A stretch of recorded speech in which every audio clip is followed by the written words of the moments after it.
As recovery efforts following the devastating effects of Hurricane Helene continue throughout portions of the Southeast, the Biden-Harris administration is now drawing fire for the federal response to that disaster. In fact, just last week, Department of Homeland Security Secretary Alejandro Mayorkas, he said that FEMA, which of course he oversees, may lack the funding that they need for this hurricane season. Meanwhile, the White House Press Secretary Karine Jean-Pierre insists that disaster relief funds come from a portion of FEMA's budget that is different from where the Biden-Harris administration spent a reported $1.4 billion on the border in recent years.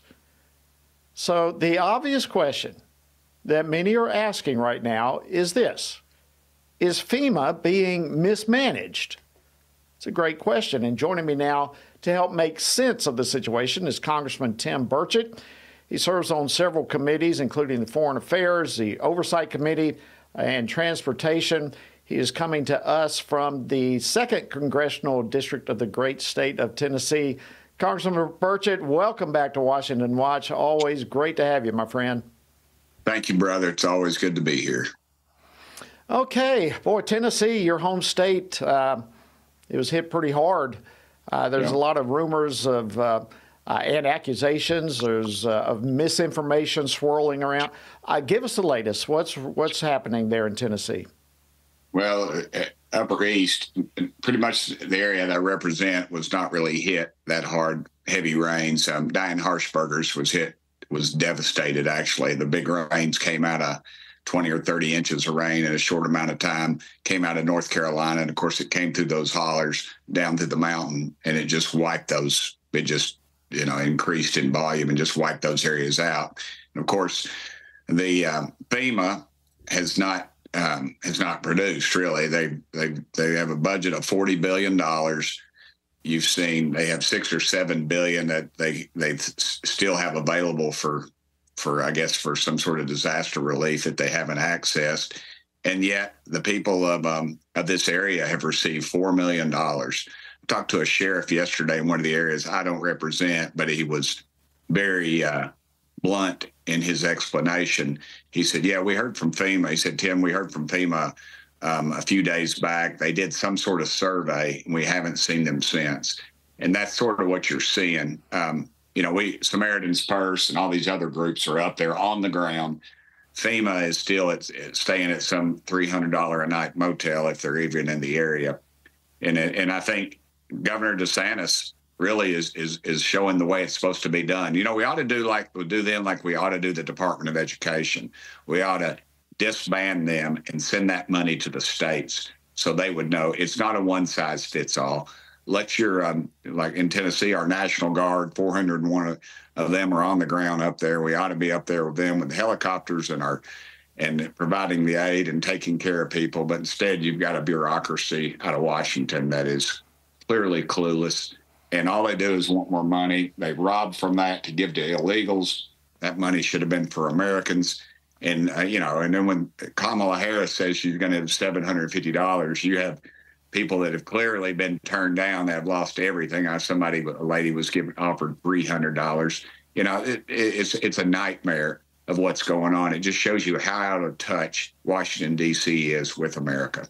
It really is, and sad to say. And of course, you only can connect dots from what you see, and perhaps some of those dots being connected are inaccurate. But there is a lot of appearance that much of this, at least, is politically driven, and I mean, shameful if that is the case. But I want to get back to FEMA, but before I go there, let me just the images coming out are heartbreaking.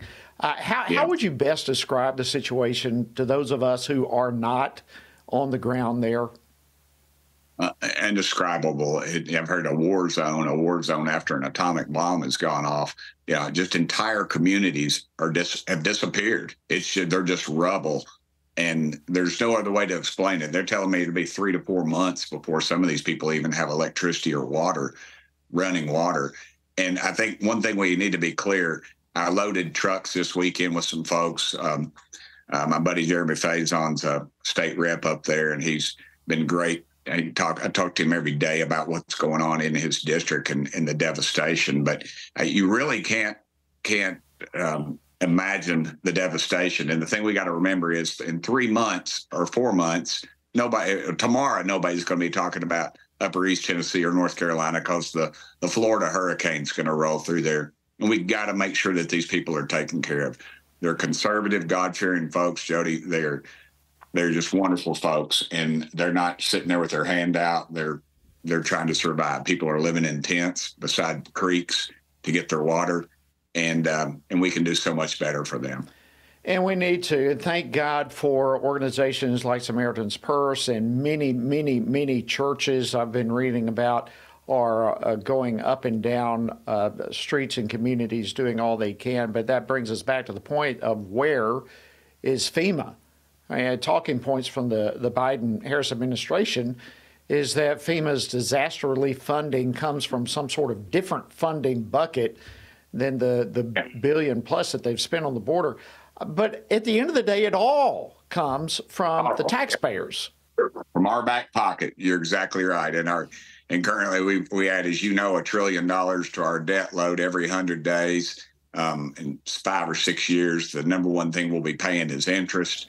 And these economists say, oh, Tim, you don't understand. You don't understand how government works. No, the trouble is I do understand how government works, and they can't sell it. That's the problem we have. And, I was at a luncheon today, and I was talking about some of my friends across the aisle who are Marxist left-wingers, and that actually believe that stuff. But what the people I was most angry with are the so-called Republicans that continue this reckless spending, these policies. We passed a CR that the FEMA budget was in. But guess what? All that other garbage was too. We ought to have single item voting. We ought to vote on single items when we vote budgetary items. That's why everybody would have to get up and explain what their bill is and what it's for. No, we do a 3,000-page bill. We get, you know how it is. You have 3 hours to read it. It's full of garbage. And you look in there and people are calling you, oh, I need this special project or whatever. And that's where the crookedness takes over. There's billions of dollars in there for COVID relief, and COVID's over.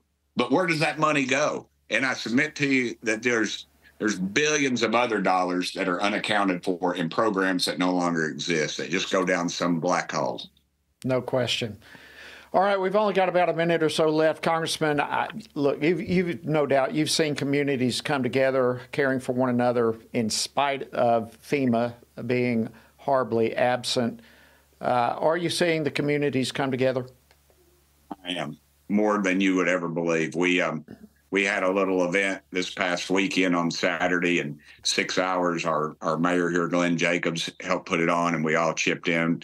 And we were trying to fill up one tractor trailer load, and we filled 3 with food and drinks and clothing and things like that, things that are needed. And America turns out, the South, especially East Tennessee, Tennesseans, it is the volunteer state. But I would ask people to continue to pray for these folks because they are just devastated. And I'll guarantee you FEMA will use them to try to get more money, and they will not see any of it. If they do, It'll be very limited. Well, we do thank God for the American spirit that still exists. I know my former congressional district in Georgia had been just private citizens flying back and forth, taking as much supplies as they can. Thank you, Congressman Tim Burchett of Tennessee. We deeply appreciate all that you do for our country, and thank you for joining us yet again on Washington Watch. God bless you. Pray for our country. Thank you, brother. Absolutely.